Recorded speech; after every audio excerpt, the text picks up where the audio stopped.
टायरमा पाल परेपछि टायर फेर्न पर्दैन। हेर्न सक्नुहुन्छ हामीले ले गएर रिसिभिङ गराएर यसको अब हिट गरेर अनि त्यसपछि पेच ताल्छ। हेर्नु यो लिक्विड हो, लिक्विड लगायो, यो हार्ड लिक्विड हुन्छ एकदम खतरावाला। त्यसपछि यो पछि चाहिँ सानो एउटा पेच आउँछ, लगभग मानौँ 2 इन्चीको यत्रो पालमा।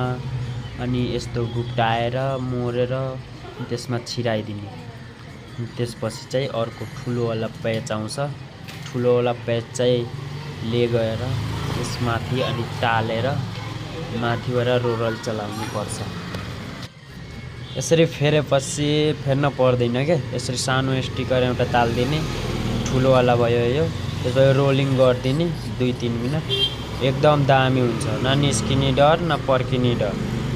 सुत्ली डबल हाल्न कहिले पनि हुँदैन, खोलेर पर 1-2 रुपियाँ बढी लागोस् पैसा यसरी गरिदिने हो, एकदम दामी हुन्छ।